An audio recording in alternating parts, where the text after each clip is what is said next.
우리가 생각보다 많은 어려움을 겪어요. 작년, 재작년 지나가는 해가 지나갈수록 경제적인 문제, 사회적인 문제, 또 생활 문제 속에서 쉬운 문제만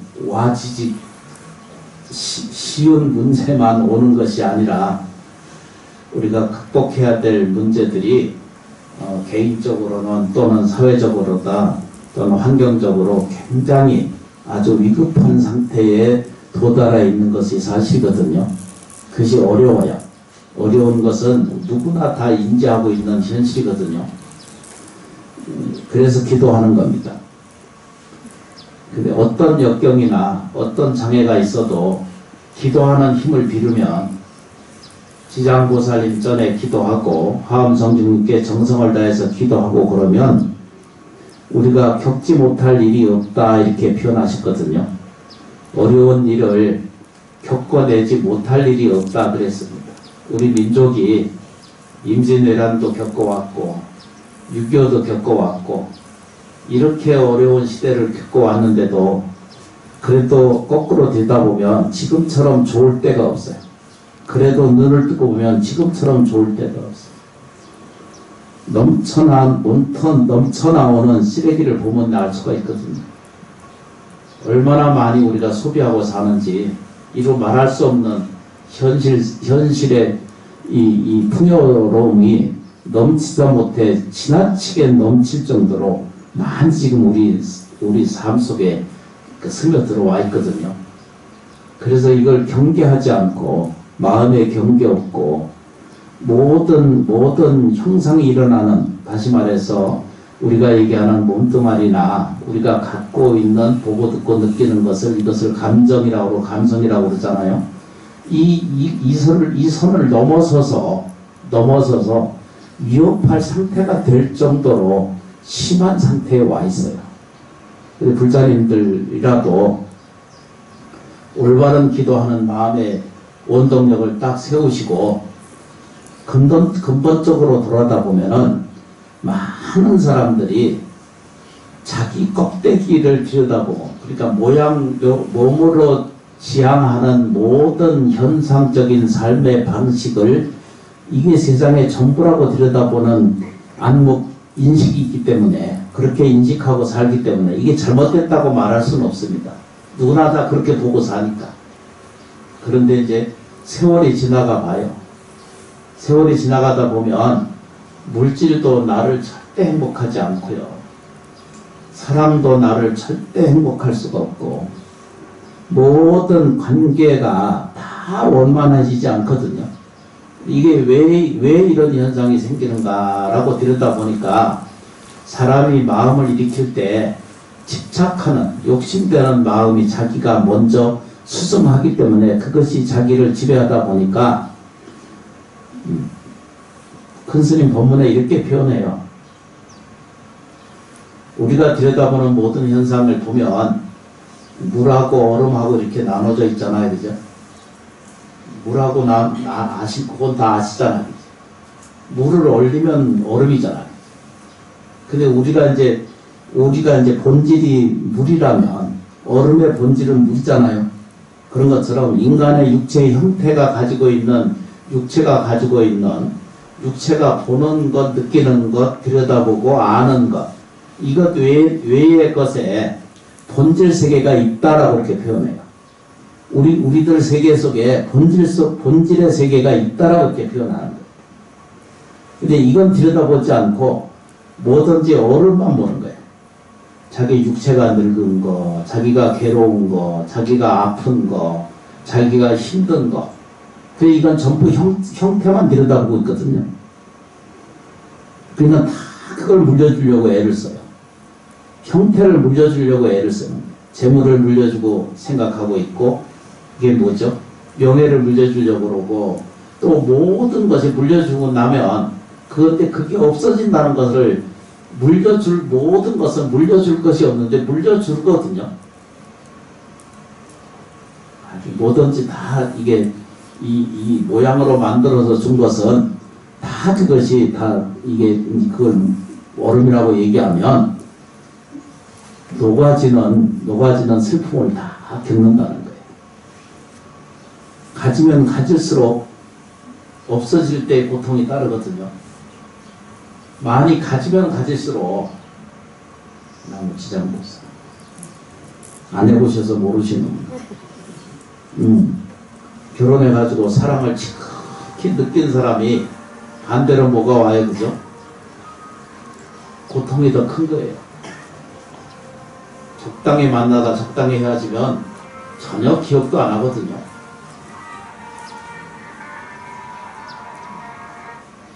전화 받으셔야 돼. 애인이 전화 지금 저렇게 끊으면은 바로 절단 나는 날이에요. 함부로 그 전화 끊으면 큰일 나는 거예요.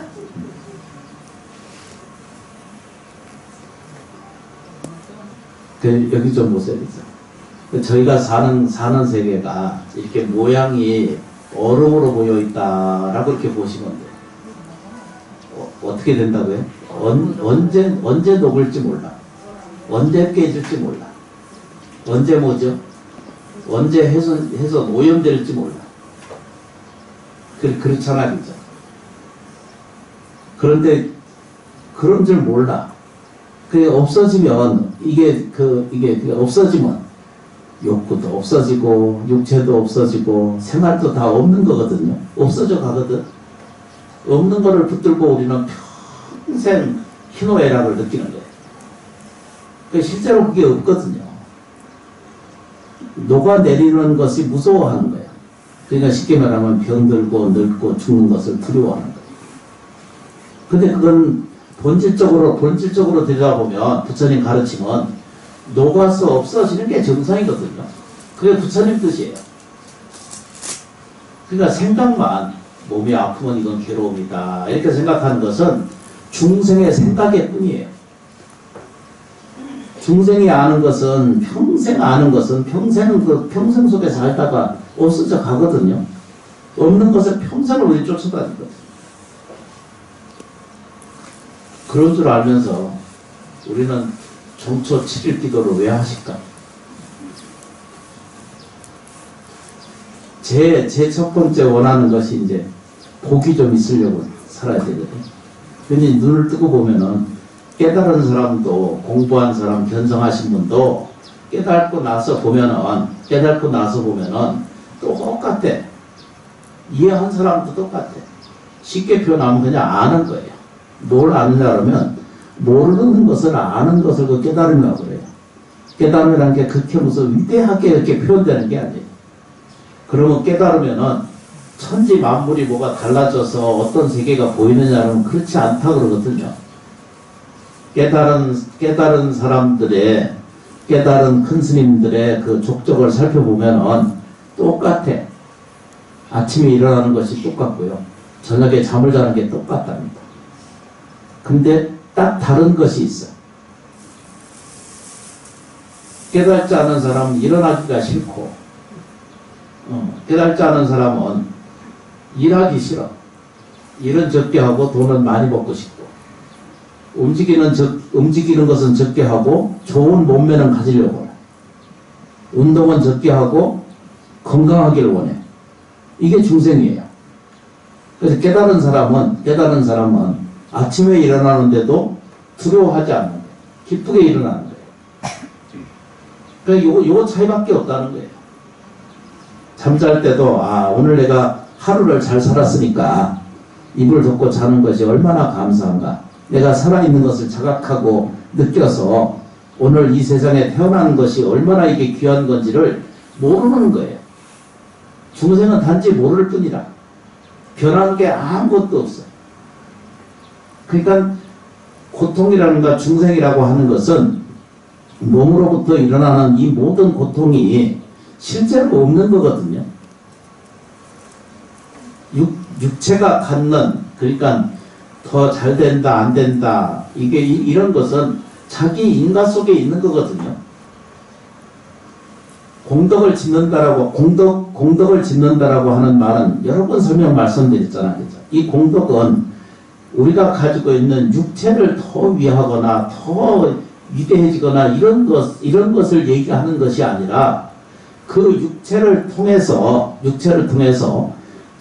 자기가 본래 불안할 것이 없다라는 거 하는 것을 가르쳐 주는 것, 그것을 좀 더 많이 알아져 가는 것을 그걸 공덕이라고 된다고 그러는 거예요.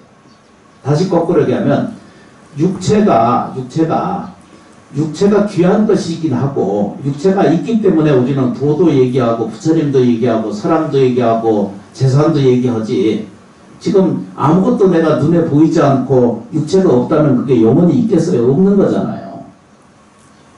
남치지 않는 것은. 그게 그렇게 귀한 거예요. 귀한데 그 깨달음이 이렇게 표현한 말을 여러 번 말씀드린 것처럼 금강경에서 그 설명할 때는 안욕따라 삼약삼볼이라고 그러거든요. 깨달음 세계. 최상의 법이. 경전에 그게 무수히 나오잖아요. 안욕따라 삼약삼볼. 최상의 세계가 자기가 있는 거예요. 그걸 알아차리고 이해하는 것도 생활은 똑같다는 거예요. 아침에 눈 뜨고 일어나고요. 저녁에 이불 잡고 자요. 근데 이 차이가 뭐냐. 중생은 걱정, 근심과 불안과 고독에 의해서 휩쓰여 살아서 힘들고, 깨달은 사람, 공부한 사람, 기도하고 예경 잘하는 사람은 잠을 잘 때도 편안한 거예요. 감사합니다. 오늘 하루 잘 살게 돼서 고맙습니다. 이렇게 아주 편안하게 주무시게 돼. 그런데 뭐죠? 그렇지 않은 사람은 어떻게 해요? 내일 어떻게 될까? 아들은 어떻게 될까? 남편은 어떻게 될까? 내 아내는 내일 성질 부리지 않을까? 수많은 아저씨들, 어른 남편들을 만나보면은요, 오늘 내가 저 아내하고 그냥 지나가는 얘기, 아내하고 내가 덜 안 싸우고 지나가면 좋겠다. 안 행복한 거야. 너랑 있어야 내가 행복하잖아, 그죠? 근데 안 행복한 게 많아. 지금 뭔 얘기야? 중생이라는 게 근심하고 걱정하고 두려워하고 불평불만하고 원망하고 남을 탓해. 말하는 사람 들어봐요. 잘 들어봐요. 지는 전부 잘했어. 자기는 전부 100% 오라. 말하는 거 옆에 들어봐요. 입에 불평불만을 입에 달고 있고 또 누구 탓하고 자기 탓은 아무 탓이 없어. 지는 평생 오라. 그런데 객관적으로 객관적으로 되돌아볼 눈이 없기 때문에 자기 안에 고통이 있다는 것도 모르는 거예요. 대충 납득이 되시죠, 그죠? 10분이 다 됐어. 여기 좀 보세요. 죄를 지내는 것은 이 허망한 것을 소멸하는 거예요. 이게 업장소멸이에요. 내가 잘못 생각하고 잘못 말하고 잘못 행동하는 것을 이제 신축년에는 새로 이거 좀 그치겠습니다, 이런 뜻입니다. 잔소리는 좀 그치겠습니다. 욕망은 좀 더 그치겠습니다. 내가 탐욕식 일어나는 모든 것들은 좀 그치겠습니다. 이것만 그치기 시작하면은 공덕이 나한테 생겨요. 눈을 뜨고 자기를 들여다보세요. 자기가 어디 있는지 몰라요. 허공에 있는지 땅에 있는지 집에 있는지 어디에 있는지 몰라요. 정말 뒤져봐야 자기가 있나. 자기가 어디 있는지 몰라요. 그제 설날 본문에 잠깐 말씀드렸잖아요. 그죠? 사람이 복 있는 복 안에 속에 살면서도 복을 모르는 사람, 복 안에 살면서도 전부 허덕에 사는 거예요. 그런 미련한 사람들이 어딥니까? 부처님 복을 배우지 않아서 그래요. 깨우치기만 하면 돼. 그러니까 깨우치는 것이 위대한 것이 아니라 알아차리면 돼. 나한테 복 있는 줄만 알면 되는 거야. 너무 쉽잖아, 그죠? 자기가 행복 안에 있는 줄을 모르는 거예요. 행복이 넘치다 못해서 불평불만스러워 피어나와. 작은 옷 입으면 살이 삐져나오듯이 불평불만이 자기 안에서 막 삐져나와. 너무 재밌잖아요, 그죠? 제 몸매하고 그하고 관계없어요. 늘 말씀드리지만 스님 꼴 보면 안 됩니다. 제가 승질내고 화내고 또 떠들고 얘기하는 것에 그게 매달려서 이게 옳다 그렇다라고 구분하는 것은 그 어리석습니다. 그 구분하지 마세요. 진리가 있고 내게 나를 깨우치게 하고 나를 뭐죠? 복되게 하는 줄 알면 그걸 따르면 돼요. 껍데기를 따라가시면 안 돼요. 아무것도 의미 없어요. 제 껍데기를 보고 뭘 따르면은 그거 전부 오산이에요. 스님 꼴 보고 쫓아다니면 안 된다. 이런 알아들으세요? 내가 너무 정직해서 이게 항상 문제. 이해도가 커야 돼요. 우리가 7일 기도를 하는 이유가 뭐라고 해야 되죠? 업장은 소멸하고, 그렇죠, 그죠? 업장이라는 게 뭐예요, 그죠? 뭐든지 구획적에 있는 자기가 보고 듣고 느끼는 것이 그게 한계거든요. 근데 그게 전부라고 직거라고 보는 거예요. 이것을 내려놓을 줄 아는 것, 그칠 줄 아는 것을, 이것을 뭐라고 말해야 되죠? 업을 소멸하는 것이다. 이렇게 봐야 돼요. 이건 업을 소멸하는 것이지, 돌아서서, 우리가 이제 돌아서서 똑같이 구해도 기도하시면서 늘 그러거든요. 불자님들이 제일 좋아하는 말이 뭔 줄 아세요? 지금 원하는 일들이 다 이룩되게 하시옵소서. 요것만 축원을 잘 해주면 어떻게 다들 좋아하시는지 몰라요.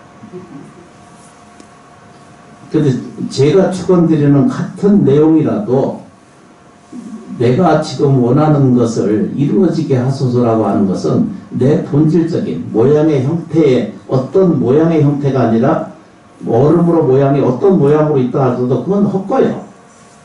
그건 진실이 아니에요. 휴대폰이 그렇다 그러잖아요. 시간이 딱 되면 그때 와서 그만해다. 이해 납득되세요? 그죠? 안 돼도 된다고 하시죠. 그런데 묘한 것이 있어. 이게 7일 동안 이제 기도할 거거든요. 가능하면 이 자리 지킬 것이고, 법회 끝나고 나서 돌아서 10분만씩 이 대화를 할 거예요. 이 본문을 할 거예요. 집에 볼 일 없으면은 웬만하면은 가지 말고 해서 숙식 해결하시고, 임대료 안 받거든요. 그냥 계시면 돼. 집이 있으면 가셔야 돼. 대신에 집에 가셔서 여기 써서 붙여놨지, 이제? 가서 읽으셔요. 우리가 미련한 거예요. 복 속에 살면서도 복을 모르고, 지혜 속에 있으면서 지혜를 몰라. 왜 모르는가? 왜 내가 행복한 존재인지도 왜 모르는가라고 들여다보면 다 집착해. 욕심이야. 일은 적게 하고 돈은 많이 받는 것을 직장이 좋다라고 표현해. 근데 그거 미련한 짓이거든요. 어려운 일을 능히 행하지 않으면, 이 기도하는 게 다 그거예요. 앉아서 하면 막 몸이 뒤틀려. 기도에 와서 지금 2시간 지금 하고 있잖아요.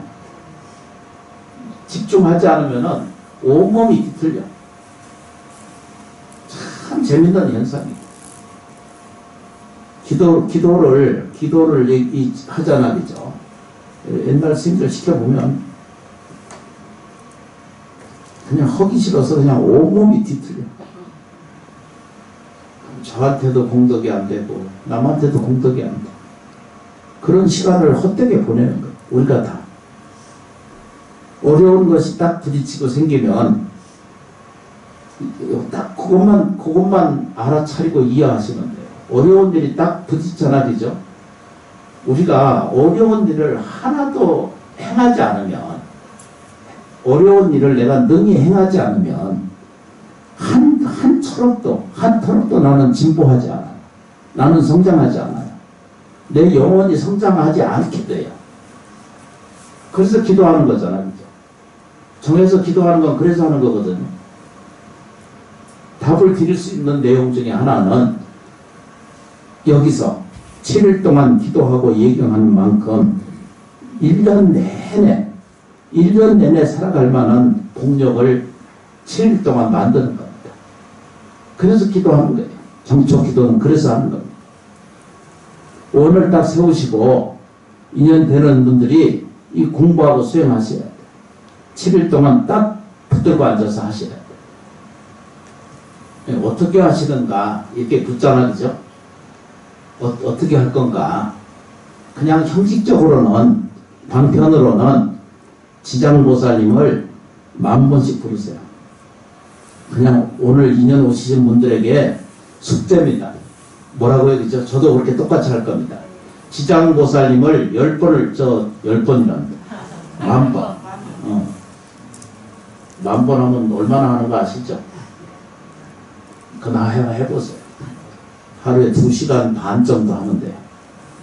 어떻게 하냐? 지장보살 이렇게 부르면 돼요. 그러면서 잊어버리지 말고 모든 것에 감사합니다. 이렇게 마음을 외우세요. 이 7일만 좀 해보세요. 그러면 달라져요. 그 화엄성중 기도합니다 이랬잖아, 그죠? 그건 하루에 108번만 염주 하나만 딱 하시면 돼요. 화엄성중은 아까 들으셨죠, 그죠? 옹호 회상이에요. 내가 태어날 때부터 나를 지켜주고 보살펴주는 선신, 그 뭐라고 그래야 되죠? 선한 영혼이 나를 지켜주는 수호령이 돼요. 그게 가장 가까이, 조상님들이 가장 많이 가까이 있고, 또 인연이 있거나, 그러니까 옛날 그 근스님들 법문에 들으면은 가장 큰 가까이에 있는 조상들이 자기를 보살펴줘요. 그걸 선신이라고 해요. 요즘 현신으로 나타난 것을 귀인이라고 표현해요. 그 감사한 것을 드리는 거예요. 그러면 그 회답은 나한테 있어요. 절대 헛되지 않습니다. 기도는 왜 하나? 이게 헛되다. 이런 사람들이 있거든요. 그건 자기가 잘못된 거예요. 자기가 잘못 알고 있는 거예요. 기도의 힘은 반드시 미실력이 있어요. 말로 표현할 수 없는 세계가 있어. 내가 인간으로서 표현할 수 있는 언설로 그거는 해결이 안 돼. 근데 직접 해보면, 짐이라고 생각하지 말고 오늘부터 지장보살을 2시간 딱 하시면 돼. 좀 느린 사람은 2시간 반 하시면 돼. 빨리 하시는 분은, 마일랭 보살님 같은 경우는 1시간 반이면 주파해요. 1시간 반이면 하시고. 한 2시간씩만, 24시간 중에 2시간씩만, 7일간만 좀 기도를 좀 하시길 바랍니다. 저 같은 경우는요, 신분 기도 기간만큼 화엄경 약창에 108도 하려고 원을 세우고 있거든요. 아, 그거 힘들어서. 그래서 했어요. 아니, 괜찮겠어요. 그래, 열심히 하시고, 이 7일 기도 동안은 한 2시간 정도 하시면 돼, 시간도. 한 30분 했다가 또 쉬었다가 또 하셔도 되거든요. 한꺼번에 한 2시간 못해요. 붙들고 앉아서 내가 30분 했으면 그때 하고 또 앉아있다가 이렇게 해서 하루에 24시간만 그 하시면 됩니다. 되시죠, 그죠? 네. 꼭 실천하시고 새해에 이기는 힘을 얻어 가실 수 있도록 기도하겠습니다. 고맙습니다. 내일 다시 봬요. 예.